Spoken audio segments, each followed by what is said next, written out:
پٹنہ کے گاندھی میدان میں منعقدہ وقف بچاؤ دستور بچاؤ کانفرنس سے مذہبی شخصیات کے علاوہ MLAs MPs نے بھی خطاب کیا۔ سماجوادی پارٹی کے ایم پی ضیاء الرحمان برگ کے علاوہ کانگریس لیڈر شکیل احمد اور دیگر نے بھی خطاب کیا۔ کیا کچھ کہا، سنیے آپ بھی۔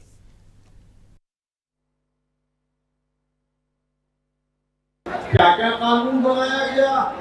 بتاؤ، میں آپ سے پوچھتا ہوں، اس جمہوری ملک میں، اس آزاد ملک میں، اس لوکتنتر میں، مبارک ہو تمہیں، ہم نے آواز دی تھی کہ اس کی لڑائی ہماری کسی ہندو سے نہیں، کسی سکھ سے نہیں، کسی عیسائی سے نہیں، ہماری لڑائی فرقہ پرستوں سے ہے، ہماری لڑائی وقت کو بچانے کے لیے ہے۔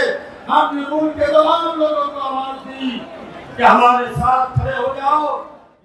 میں آپ سب لوگوں کا بھی یہاں پر پٹنہ پورے بہار کے لوگ یقیناً ہزاروں نہیں بلکہ لاکھوں میں تعداد میں تشریف لائے، اور آپ کو یہ سمجھنا ہوگا کہ یہ جنگ نہ صرف فیصل رحمانی صاحب یا ضیاء الرحمان برگ کی نہیں، بلکہ اس ملک کے تمام مسلمان اور حق اور انصاف پسند لوگوں کی یہ جنگ ہے۔